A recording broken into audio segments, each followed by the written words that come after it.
नमस्कार दर्शकों, मैं हूं नाविका कुमार और आप जुड़ रहे हैं मेरे साथ सवाल पब्लिक का शो पर। 2 दिनों पहले मैंने सवाल पब्लिक का इसी शो पर वन नेशन वन इलेक्शन पर जो पक्की खबर दी थी, आज उस पर मोहर लग गई है। मोदी सरकार की कैबिनेट ने वन नेशन वन इलेक्शन पर प्रस्ताव को पास कर दिया है। इसी के साथ नरेंद्र मोदी की सरकार ने उस मिशन पर एक निर्णायक कदम बढ़ा दिया जो भारतीय राजनीति को बदल कर रख देगा। जिस देश में कोई ऐसा साल नहीं बीतता जब 2 से 4 राज्यों के चुनाव ना हो, साल में कुछ ही महीने ऐसे बीतते हैं जब देश के किसी न किसी हिस्से में चुनाव आचार संहिता नहीं लगती। सवाल पब्लिक का है कि तीसरे टर्म में नरेंद्र मोदी को कमजोर कहने वाले विपक्ष को क्या मोदी ने वन नेशन वन इलेक्शन वाला चैलेंज दे दिया है? वन नेशन वन इलेक्शन के पक्ष और विरोध में कई तर्क हैं। पक्ष की सबसे बड़ी दलील है कि इससे भारत को हर समय चुनाव के बोझ तले दबाने वाली व्यवस्था से निजात मिलेगी, जबकि विरोध में सबसे बड़ा तर्क यह है कि क्षेत्रीय और छोटे दलों के खिलाफ षड्यंत्र है, सत्ताधारी दल को एडवांटेज मिलेगा। इस डिबेट पर दोनों तरफ के विचारों को रखने वाले पैनलिस्ट मौजूद हैं। वो अपनी अपनी बातें रखेंगे, लेकिन सवाल पब्लिक का यह है कि क्या वन नेशन वन इलेक्शन के दाव से नरेंद्र मोदी ने राहुल और अखिलेश जैसे नेताओं के सारे नैरेटिव छीन लिए? क्या नरेंद्र मोदी 2024 चुनाव के पहले किए गए अपने उस ऐलान पर कायम हैं कि तीसरे टर्म में और भी बड़े फैसले होंगे? क्या वन नेशन वन इलेक्शन का एजेंडा मोदी के लिए वैसा ही है जैसा आर्टिकल 370 खत्म करने का एजेंडा दूसरे कार्यकाल में था? मोदी है तो क्या वन नेशन वन इलेक्शन भी मुमकिन है? सवाल पब्लिक का आज यही है।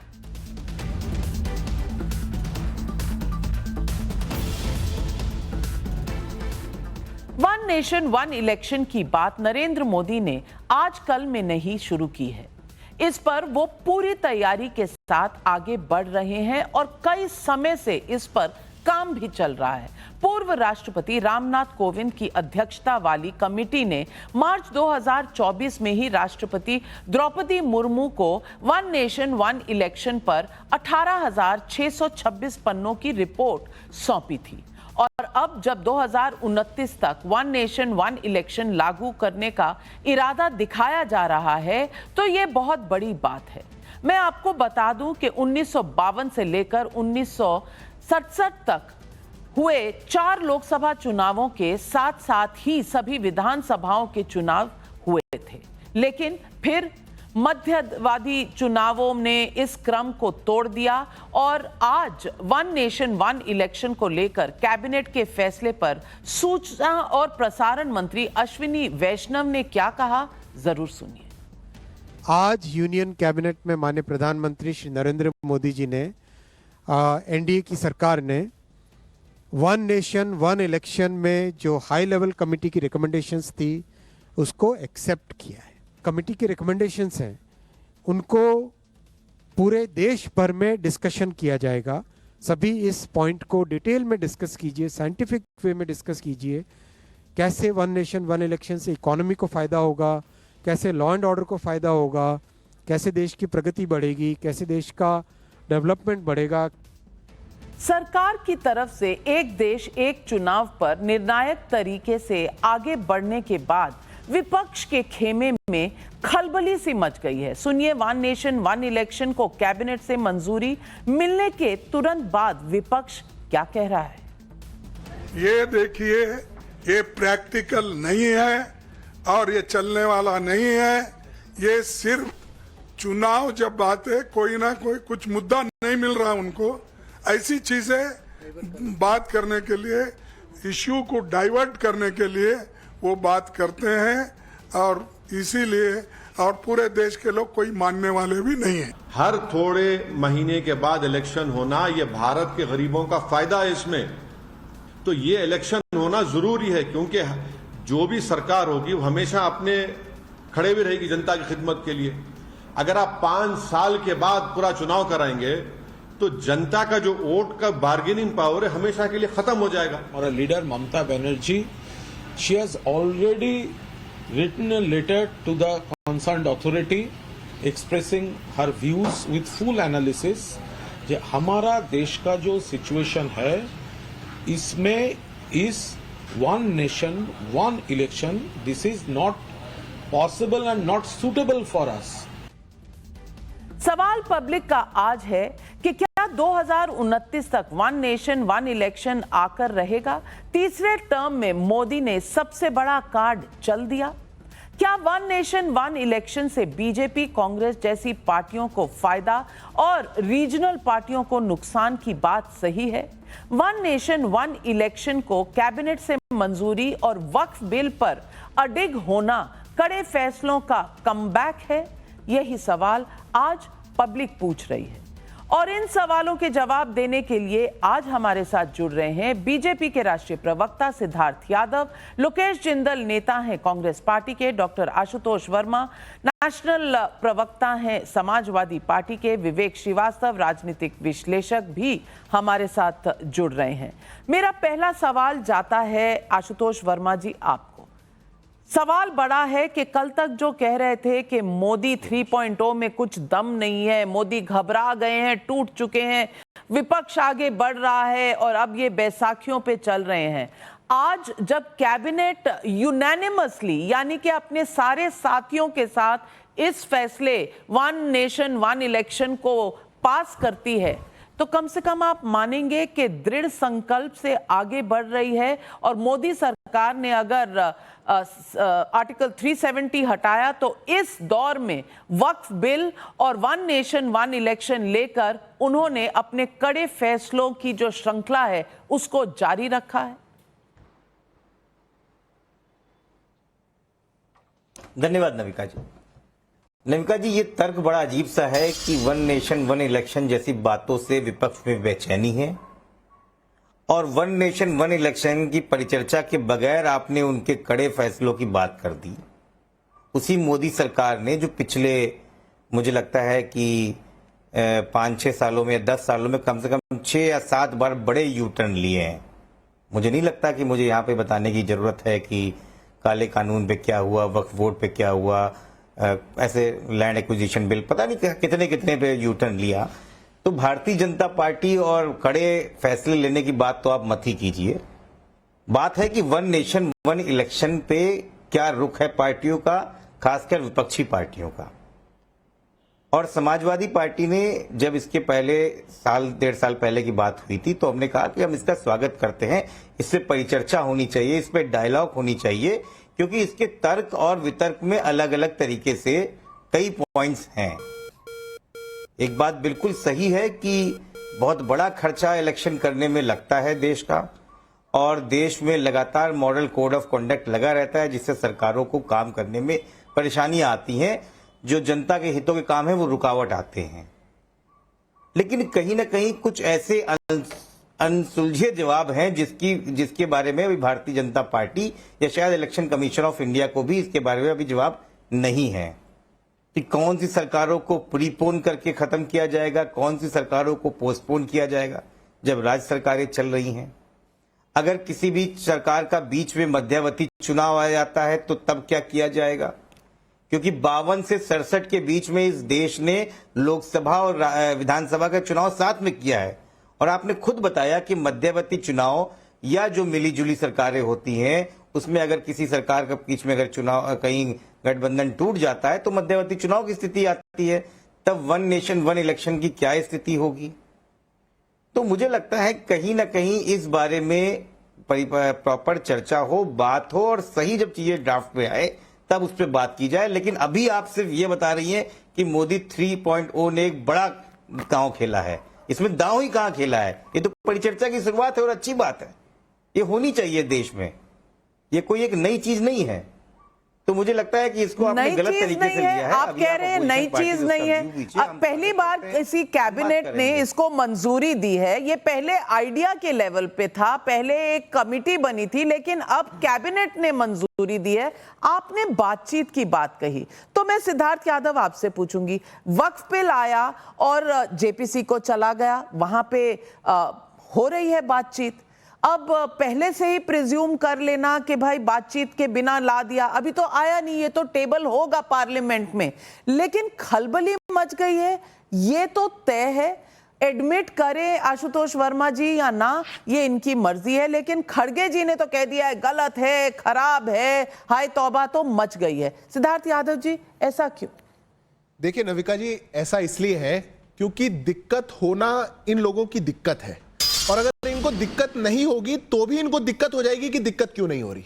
देश में कुछ भी अच्छा होने लगे, विपक्ष जब एक मन बना चुका कि हमें हर चीज का विरोध करना है, ना मेरिट्स पे जाना, ना उसके फैक्ट्स पे जाना, सुझाव तो भूल जाइए कि किसी चीज में कुछ देना हो, पर कोई भी बात सरकार लेकर के आ रही हो और वो देश की भलाई के लिए हो, तो पहले ही तौबा कर लो, पहले ही उसके खिलाफ बोलना शुरू कर दो। जब ये रवैया विपक्ष का हो जाएगा तभी ये दिक्कत निकल करके आती है जो विपक्ष की है। अब मैं वक्त पे बाद में बोलूंगा, और पहले आशुतोष जी भी वन नेशन वन इलेक्शन पे कह रहे हैं कोई नई बात नहीं है, कोई बड़ी बात नहीं है। अरे नई बात कैसे नहीं है? अगर नहीं है तो हल्ला क्यों कर रहे हो? अगर विपक्ष को दिक्कत नहीं है तो खड़गे जी विपक्ष के नेता नहीं है क्या? उनने तो आते ही 1 घंटा नहीं लगाया, स्टेटमेंट देने लग गए, बिल्कुल गलत है, कभी नहीं हो सकता। जब जब वन नेशन वन इलेक्शन की बात हुई, विपक्ष ऐसे ही तिलमिलाता रहा है। अब आपने भी अपनी रिपोर्ट में बताया, वन नेशन वन इलेक्शन इस देश में होता था, 57, 52, 57, 51, 62, 67 बहुत बार हुआ।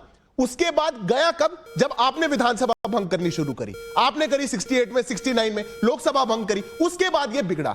आज देश में खर्चा कम हो, हमारे जो मॉडल कोड ऑफ कंडक्ट हमेशा लगा रहता है, उससे हम बाहर निकल कर आ सके, जो गवर्नेंस हम बेटर कर सके, उसके लिए एक वाइड कंसल्टेशन करके 18,000 पेजेस से ऊपर की एक रिपोर्ट दी गई। जो पहले रिपोर्ट लॉ कमीशन दे चुका है, जो पहले रिपोर्ट इलेक्शन कमीशन दे चुका है, 2015-2018 में पार्लियामेंट्री कमिटीज सजेस्ट कर चुकी है, वही बात कही। पर दिक्कत देखिए, दिक्कत यह है कि ये क्यों कर रहे हैं?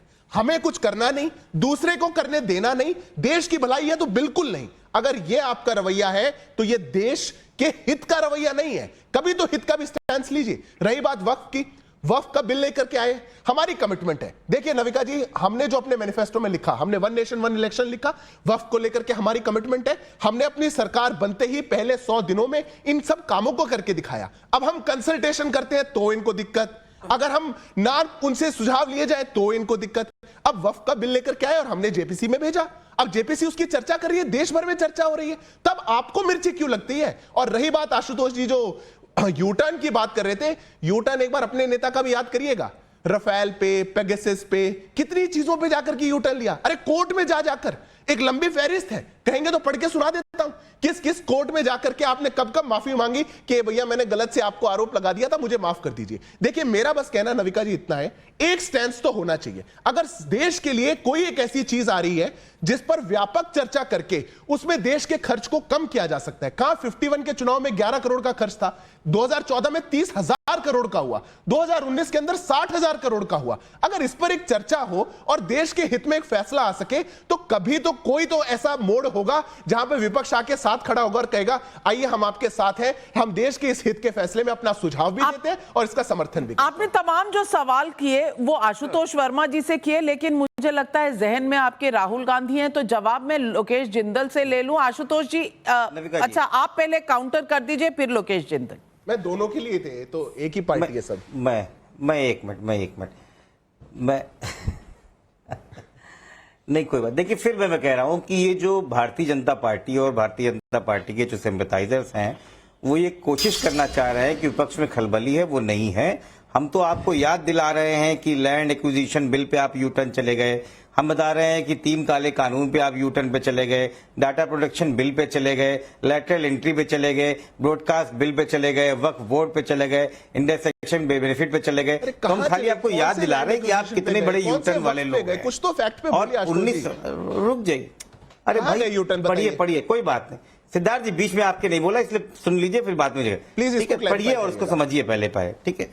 मैं ये कह रहा हूं कि वन नेशन, एक minute, one nation one election की बात कहीं कोई विरोध नहीं है। मैं कह रहा हूं इसके बारे में परिचर्चा होनी चाहिए। अगर परिचर्चा भी विपक्ष कहेगा तो भी आपको लग रहा है खलबली मच गई, तब तो आप अपोजिशन खत्म कर दीजिए। हम तो कह रहे हैं ना, जो बड़े बड़े सवाल हैं आपके जहन में भी है, हमारे जहन में है, नविका जी के भी जहन में है, और वो ठीक। अरे भाई आप बीच मत बोलिए, नविका जी इनको चुप कराइए। सत्ता की पार्टी इसका मतलब थोड़ी करा रही हूँ, लेकिन ये बात सही है, ये बात सही है। मैं खड़गे जी का स्टेटमेंट पढ़ के सुना देती हूँ।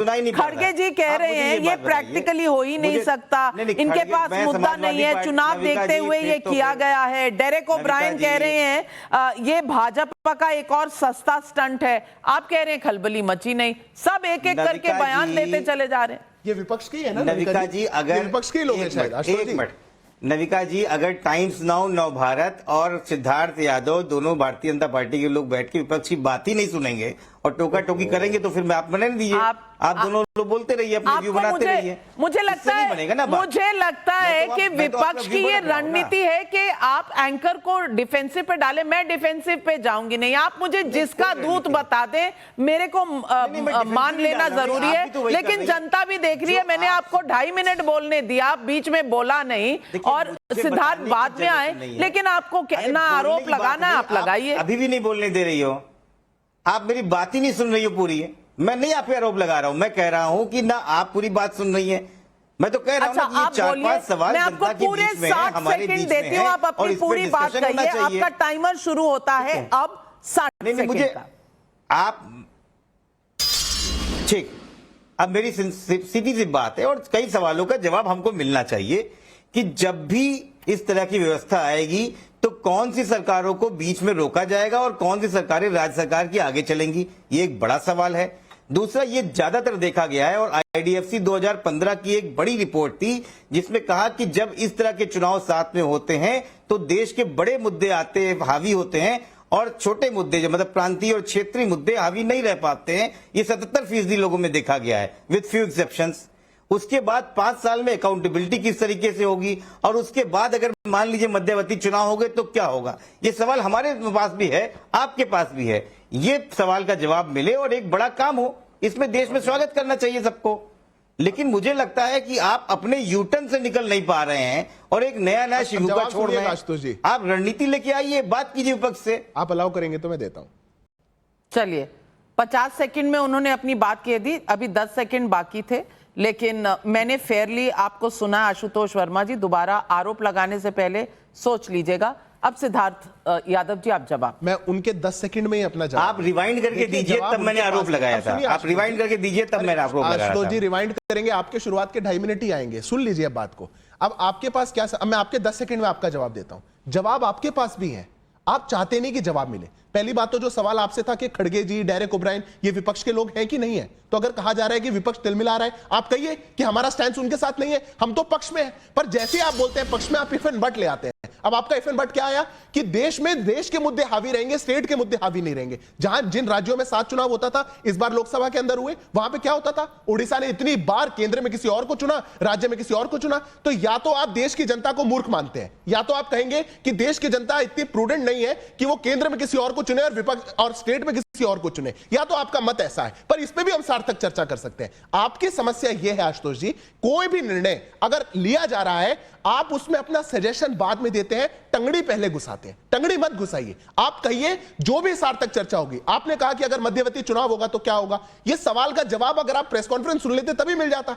आज हुई है कैबिनेट की प्रेस कॉन्फ्रेंस, मध्यवर्ती चुनाव होगा तो जो बीच में सरकारें गिरी जाती हैं, जैसे पहले गिरी जाती थी ना, जब से प्रॉब्लम हुई 68, 69, 70, ये बीच में सरकार गिर जाती है, कोई और सरकार ले आता है, चुनाव ले आता है, इन सब का भी एक टाइम फ्रेम सेट रहेगा। बीच में अगर गिरी है तो या तो जितने लोग चुनकर आए उनको अपनी सरकार बनानी पड़ेगी, इलेक्टेड रिप्रेजेंटेटिव्स को, जो व्यवस्था है संवैधानिक। तो आप चाहेंगे तो आपको सारे जवाब मिलेंगे। आप जवाब चाहते नहीं, आप चाहते हैं मात्र क्रिटिसिज्म, टंगड़ी घुसाना। ये आपकी समस्या है। लोकेश जिंदल, अब मेरा सवाल आपसे है, मध्यवर्ती चुनाव जितने हुए, मुझे लगता है 90 से 100 के बीच में मध्यवर्ती चुनाव हुए, आर्टिकल 356 लगाया गया, और ये सारा दुरुपयोग जो हुआ है वो कांग्रेस के शासन में हुआ है। और आज वही कांग्रेस वाले कह रहे हैं, अरे ये लोग तो चाहते ही नहीं कि स्टेट और रीजनल पार्टीज जो हैं वो स्ट्रांग हो। मैं पूछना चाहती हूं, 356 आर्टिकल जब आप इस्तेमाल करते थे, कांग्रेस पार्टी जब शासन में थी, तो क्या ये जनता के बेहतरी के लिए था? क्या ये रीजनल पार्टीज को बढ़ावा देने के लिए था? आज ये सवाल जो उठ के आ रहा है, ये एक पहला अगर ऑब्जेक्शन है, तो क्या ये थोड़ा हिपोक्रिटिकल नहीं है? नमस्कार नाविका जी, मैं सर्वप्रथम ये क्लियर कर दूं कि कांग्रेस काल में जो वन नेशन वन इलेक्शन था और अब जो वन नेशन वन इलेक्शन है, इसमें जमीन आसमान का फर्क है। कांग्रेस काल में केंद्र और राज्य दोनों में कांग्रेस की सरकारें हुआ करती थी, जिसके कारण जो है ये कन्वीनियंट था कि हर 5 साल बाद संभव था कि इस केंद्र में और राज्य की इलेक्शन एक साथ। लेकिन अगर मैं संविधान की बात करता हूं, संविधान में ऐसा मेंशन है कि अगर कभी भी राज्य में या केंद्र में या फिर रीजनल लोकल बॉडीज की भी कोई भी असेंबली डिसॉल्व होती है तो 6 महीने के अंतर्गत उसमें चुनाव करना होगा। तो अगर केंद्र सरकार इस तरह का अमेंडमेंट लेकर आती है तो इसमें 2/3 मेजॉरिटी संसद में लगेगी और उसके बाद 50% राज्यों को इसका रेटिफिकेशन करना पड़ेगा, तभी ये कानून इंट्रोड्यूस किया जा सकता है। क्योंकि अगर वर्तमान स्थिति के अंदर ये 6 महीने का क्लॉज अगर हटाते हैं या इसमें कोई भी अमेंडमेंट लाते हैं, उसमें राज्यों की मंजूरी भी सहमत, और वर्तमान में भाजपा की जो परिस्थिति है उसमें ये लाना संभव नहीं है। ये केवल और केवल एक जुमला है जिसमें फिर से भाजपा को यू टर्न लेना पड़ेगा। देखिए नाविका जी, हमारा देश अमेरिका की तरह 2 मुख्य पॉलिटिकल पार्टी द्वारा रन किए जाने वाला नहीं। यहाँ विभिन्न तरह की पॉलिटिकल पार्टीज हैं और अगर लोकल बॉडीज को भी इंक्लूड करती है सरकार, फिर तो आप मुझे बताइए कितनी ईवीएम पेटियां लगेगी, कितना स्टाफ लगेगा। आज तो वही ईवीएम पेटियां जो राज्य में लगती है वो दूसरे राज्यों में लग जाती है। 2-3 राज्य के तौर पे आप ईवीएम की पेटियों का इस्तेमाल कर लेते हैं, लेकिन राष्ट्र स्तर पे इतनी आबादी और इस लेवल के ऊपर लोकल बॉडीज के बाद में आपके पास में स्टाफ का, लॉजिस्टिक सपोर्ट, ईवीएम, इसका कोई लेखा जोखा नहीं है। नाविका जी, मैं आज भी आपको बताता हूं, मेरे पास टैक्सी वाले आके रिप्रेजेंटेशन देते हैं कि उत्तर प्रदेश में जब चुनाव हुए उनसे टैक्सियां ली गई, लेकिन उन टैक्सियों का पेमेंट नहीं किया गया। आज भी वे जिला अधिकारी के दफ्तर में चक्कर काटते रहते हैं कि जब चुनाव होता है तो उनके सभी मुख्य वाहनों का उपयोग कर लिया जाता है, लेकिन उनको पैसा नहीं मिलता। लॉजिस्टिकली आज भी कई खामियां हैं। सरकार को चाहिए कि उन खामियों को दुरुस्त करे, ना कि इस तरह की जुमलेबाजी। अगर ऐसा है कि लोग आपके पास आ रहे हैं तो पहले तो सार्वजनिक कीजिए, पहले तो एविडेंस रखिए, या फिर इस तरह के नहीं कीजिए। आजकल तो ट्विटर है, सोशल मीडिया है, जिसने भी रिप्रेजेंटेशन दी है अनपेड बिल की, वो बिल लगाइए, ट्वीट कर दीजिए, यूपी सरकार बिल्कुल उसका पेमेंट कर देगी। अगर आप ऐसा नहीं कर रहे हैं तो आप भी किसी की मदद नहीं कर रहे हैं। और दूसरा, नेशनल टेलीविजन पे सिर्फ आरोप लगाकर भाग जाना सही नहीं होता। लेकिन सवाल सिद्धार्थ यादव जी आपसे यही है, यू टर्न आपने अनाउंसमेंट किया, बड़ा अनाउंसमेंट है, आप इंपैक्ट चाहते हैं, दिखाना चाहते हैं कि हम स्ट्रांग हैं, लेकिन कहीं ना कहीं ये जो यू टर्न वाला आपके खिलाफ एक क्रिटिकल स्टेटमेंट आता है, ये सही है। लैटरल एंट्री, यू टर्न, तमाम हाल ही के decision, draft broadcast bill, U turn, तमाम चीजें सब लोग कह रहे हैं। तो क्यों ना ये सवाल आपसे पूछा जाए कि ये दिखावा ज्यादा है, होना है, नहीं होना है? समय अभी बहुत लगेगा, ये सिर्फ एक अनाउंसमेंट है। देखिए नविका जी, मैं बहुत शॉर्ट में जवाब देता हूं। पहले मैं एक बात बोलूंगा जो लोकेश जी कह रहे थे, हमारे लोकतंत्र की खूबसूरती देखिए। उन्होंने कहा जब चुनाव साथ होते थे वो इसलिए होते थे क्योंकि कांग्रेस ही केंद्र में थी और कांग्रेस ही राज्यों में थी। मतलब कांग्रेस अगर हर जगह रहे तो आप वन नेशन वन इलेक्शन करिए, पर दूसरी विचारधारा कहीं आ गई, चुनाव जीत करके लोगों ने उनको चुन करके भेज दिया, तो हम वन नेशन वन इलेक्शन का समर्थन नहीं करेंगे। वाह भैया वाह, धन्यवाद लोकेश जी आपका। दूसरी बात, अभी वो वही बोल रहे थे जो पी चिदम्बरम इनके नेता बोलते हैं, कितनी पेटियां लगेंगी, कितनी ईवीएम लगेगी। अभी पी चिदम्बरम जी ने परसों तरसों स्टेटमेंट दिया कि one nation one election is not possible. उसी दिन मुझे पूरा विश्वास हो गया कि वन नेशन वन इलेक्शन हो सकता है, क्योंकि जो नेता कहा करता था इस देश में डिजिटल पेमेंट नहीं हो सकती, यूपीआई नहीं हो सकती, कौन सब्जी वाला क्यूआर कोड लेकर के आएगा, उसको देश ने दिखा दिया कि दुनिया की सबसे ज्यादा डिजिटल पेमेंट्स हमारे देश में होती है। अब उन्होंने बोला वन नेशन वन इलेक्शन नहीं हो सकता, देश उनको दिखा देगा। यह दूसरी बात। अब रही बात यू टर्न की, नाविका जी देखिए 2-3 चीज ऐसी हुई। आप किसान का बिल कह सकते हैं, जिसको हमने कहा कि हम किसानों के लिए लेकर के आए थे और हम देश के लिए इसको वापस ले रहे हैं। हम किसानों को नहीं वो बात समझा पाए, तब हमने उसको सहज रूप से उसको वापस लिया। एक आध बिल आप और कह सकते हैं जिसको हमने वापस लिया, बाकी हम कहते हैं हमने कंसल्टेशन में दिया। मैं कांग्रेस के गिनवाऊं, कितनी लंबी फहरिस्त है। कांग्रेस अपने शासन काल में कितने न जाने कितने बिल लेकर के आई जिनको वापस लेकर के गई। अरे संविधान के बनने के तुरंत बाद जो फ्रीडम ऑफ एक्सप्रेशन के एक्ट, जो फ्रीडम ऑफ एक्सप्रेशन के सेक्शन को बदलने वाली पार्टी थी वो भी कांग्रेस पार्टी थी। आपने कितनी चीजों पे स्टैंड लिया जिसको आप वापस लेकर के गए? लोकेश जी लिस्ट दूं, रफेल पे, जीएसटी पर, सीए पर, पेगासस पर, पीएमएलए पर, यूएपीए पर, पीएम केयर्स पर, आर्टिकल 370 पर, नई पार्लियामेंट पर, ये सारी वो बातें हैं जिसमें आपके शीर्ष नेता ने जो स्टेटमेंट दी उसकी माफी मांग के आना पड़ा। इसलिए आप ये मत बताइए कि क्या ये यू टर्न हो जाएगा। आप अच्छा, आप इसका विरोध इसलिए कर रहे हैं क्या क्योंकि आपको लगता है ये कभी आएगा नहीं? सरकारी जो वोटर की यादी होती है उसमें कितनी मिस्टेक्स होती हैं? लोकेश जी, मैं आपके बीच में नहीं बोला, जानकारी है? मैं आपके बीच में नहीं बोला था, बात पूरी कर लूं। मैं अंतिम बात आपसे पूछना चाहता हूं, क्या आप ये कह रहे हैं कि हम तो इसका विरोध इसलिए कर रहे हैं क्योंकि भाजपा इसको पास नहीं करवा पाएगी या यू टर्न लेगी? क्या आपका आर्गुमेंट ये है? अगर यही आपका आर्गुमेंट है, हम आपको विश्वास दिलाते हैं, हम पास करवा लेंगे। आइए साथ दीजिए। पेटियों की बात कर रहे हैं, पेटियां, खोखे, इनके कई अलग मतलब हैं। ये शायद पॉलिटिशियंस में चलते हैं, हमें पेटियों और खोखों में आप मत इन्वॉल्व करें। लेकिन मैं विवेक श्रीवास्तव जी से पूछना चाहती हूँ।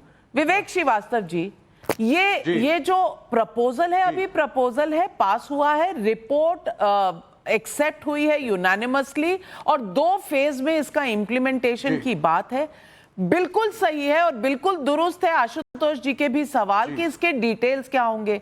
लेकिन ये तो बिल, क्योंकि अमेंडमेंट्स कम से कम 8 से 10 अमेंडमेंट्स की कॉन्स्टिट्यूशन में जरूरत है, तो इसका डिटेल तो आएगा पार्लियामेंट में ही। और पार्लियामेंट में अगर वक्फ बिल पर चर्चा हो सकती है तो इस पर भी हो जाएगी।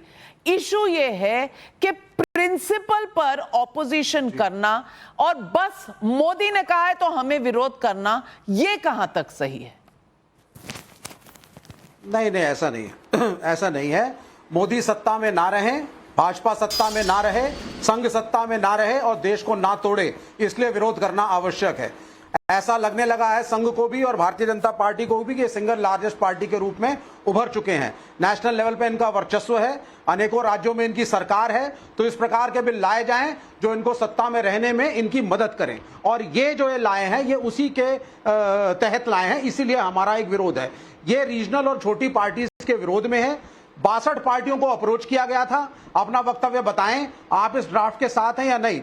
47 ने ही इसका रिस्पॉन्स दिया, जिसमें से मात्र 30 ने, उसमें कुछ इनके एलाइज हैं, एग्री किया। यानी कि 32 अभी भी ऐसी पार्टियां हैं जिन्होंने शुरू में ही बिना कुछ देखे इसकी अनदेखी करी है।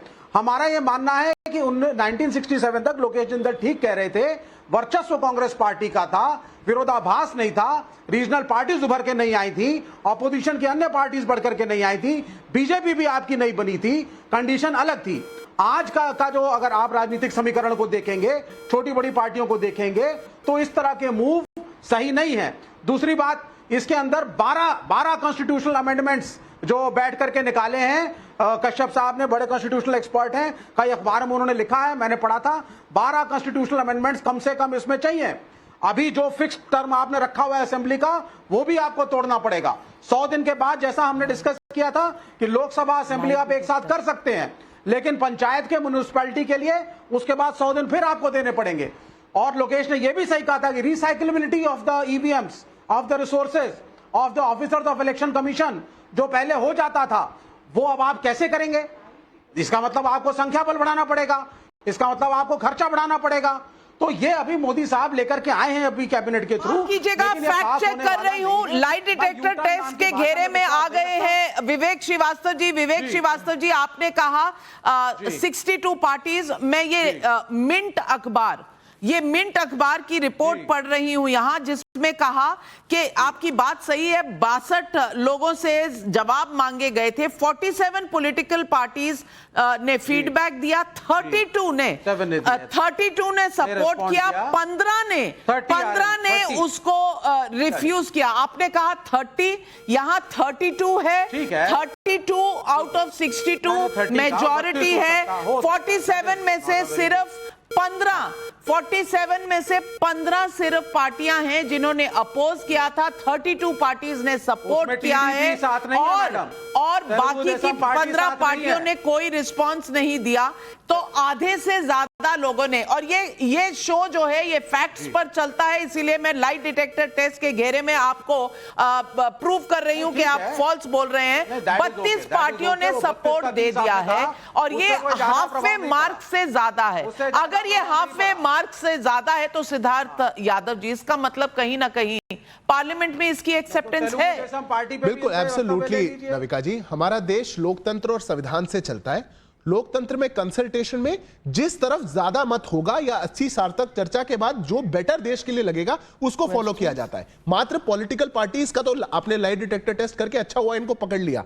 उसके अलावा जिन लोगों से कंसल्टेशन हुआ था, जनरल पब्लिक में 80% लोग लगभग उन्होंने इसका समर्थन किया है, जिसमें युवाओं की संख्या सबसे ज्यादा है। अब बताइए, ये विवेक श्रीवास्तव जी यहां बैठ के कह रहे हैं खर्च बढ़ जाएगा अगर आप एक साथ चुनाव करेंगे, तो क्या जवाब दूं मैं क्या कहूं इनको? सवाल पब्लिक भी कई पूछ रही है। मोहिंदर का पटना से सवाल है, 1 नेशन 1 इलेक्शन आ भी गया तो क्या राजनीति में अपराध भ्रष्टाचार भी खत्म हो जाएगा? बहुत सही सवाल है और जनता के लिए बहुत जरूरी सवाल है। रंगनाथ का देहरादून से सवाल है, 1 नेशन 1 इलेक्शन तो तब भी होता था जब संविधान लागू होने के बाद देश में चुनाव होने शुरू हुए थे। अब लागू हो गया तो कौन सा पहाड़ टूट गया? मंजू रानी का जयपुर से सवाल है, कहा जा रहा है कि एक साथ एक चुनाव से चुनाव कराने का खर्च कम होगा, लेकिन क्या गारंटी उसी एक चुनाव में बार बार चुनाव कराने जितने खर्च ना हो जाएं? इन सारे सवालों का जवाब दीजिए। पहले तो क्या अपराधी पार्लियामेंट में आना बंद हो जाएंगे? अगर रिफॉर्म ही करना है तो कम से कम ये रिफॉर्म करें जो जनता मांग रही है। देखिए नविका जी, हर कमी का या हर गलती का एक ही सलूशन नहीं हो सकता। यह दूसरी समस्या का समाधान है। उस समस्या के समाधान पर सबको मिलकर काम करना चाहिए। हम तो इसके लिए प्रतिबद्ध हैं। We are the only party जिसमें सबसे कम जो पार्लियामेंटेरियंस है इन रेशियो सबसे कम है जिनका क्रिमिनल रिकॉर्ड है। बाकी लोगों की टीएमसी की क्या हालत है, समाजवादी पार्टी की क्या हालत है, कांग्रेस पार्टी की क्या हालत है। अब वो ये कहेंगे नहीं हमारे पास तो जी है ही 10। अरे आपके सांसद ही 40 थे, इसलिए 10 वाली बात नहीं, रेशियो की बात करिएगा। ये पहली बात। दूसरी बात, जो इसमें खर्च की बात है, देखिए ये तो कोई भी सामान्य आदमी समझ सकता है कि आप और हम अगर कोई चीज हर साल, हर 6 महीने में, हर 3 महीने में देश में कई चुनाव होता है, सिक्योरिटी फोर्सेस की मूवमेंट बढ़ती है, इलेक्शन कमीशन की डिप्लॉयमेंट होती है, सरकारी कर्मचारियों की एक ही चुनाव में सारा खर्चा हुआ तो फिर पब्लिक का कौन सा पैसा बचा? नहीं, वो सारा खर्चा नहीं होगा। यही तो पार्ट है चुनाव कराने। ये गारंटी है नविका जी। इसमें बहुत सिंपल लॉजिक है। देखिए, कहीं भी चुनाव कराने के लिए आपको सिक्योरिटी फोर्सेस को मोबिलाइज करना पड़ेगा, भेजना पड़ेगा। जिन स्टेट्स में 7 चुनाव होता है लोकसभा के, 5 में तो होता है, आप उनका रेशियो उठा के देख लीजिए, उनका 5 साल में इलेक्शन पर क्या खर्च है और जहां पे अलग अलग होता है उनका क्या खर्च है। आपको वहीं से खर्चा पता चल जाएगा। आशुतोष वर्मा जी, मैं अब इस पैनल पे सिर्फ वोटिंग लेना चाहती हूं। आशुतोष वर्मा जी, आप चर्चा होगी और चर्चा मांग रहे हैं, वो जायज है, लेकिन बिना सुने बिना देखे क्या आप अपोज करेंगे या सपोर्ट करेंगे इस सुझाव को? यस और नो? नविका जी देखिए, 1 नेशन 1 इलेक्शन कहने में अच्छा है, लेकिन प्रैक्टिकलिटी कितनी होगी और किस तरीके से इस देश के संघवाद को संभाल के रखेगा, ये बहुत जरूरी चीज है। तो ये यस और नो वाली चीजें नहीं है कि और जाओ। इससे बात होगी और बात होनी चाहिए, और मुझे लगता है कि अगर देश के भविष्य की बात है तो इस पर सार्थक चर्चा होनी चाहिए। मैं सुन रहा था भारतीय जनता पार्टी वाले भी गारंटी फिर बोलने लगे हैं। अभी गारंटी का जवाब 2024 में मिला है और फिर मोदी की गारंटी, तीसरी बार सरकार 2 करोड़ रुपए प्रति वर्ष एम्प्लॉयमेंट की गारंटी। तो वो देख रहे हैं, तीसरी बार सरकार है, वो पता है, वो हिस्टोरिक है, पता है गारंटी। तो गारंटी शब्द मत बोला कीजिए, अब लोग हंसने लगते हैं। धन्यवाद। चलिए अब किसकी गारंटी चलेगी, किसकी सरकार? ग्राफ नीचे हल्का सा नीचे होना और ग्राफ हल्का सा ऊपर जाना, क्या ये गारंटी करता है कि ये तो बिल्कुल खत्म हो गया और ये बिल्कुल ऊपर चढ़ गया? शायद नहीं। लेकिन ये चुनाव एक साथ कराने का जो प्रपोजल है, ये क्या दिखाता है? क्या नरेंद्र मोदी हार गए हैं, झुक गए हैं जैसा राहुल गांधी कहते हैं, या फिर ये ट्रेन उसी तरीके से, उसी एक्सप्रेस से चल रही है, नमो एक्सप्रेस, जिस तरह का वादा किया था प्रधानमंत्री मोदी ने? ये फैसला मैं आप दर्शकों पर छोड़ती हूं। और अब आज का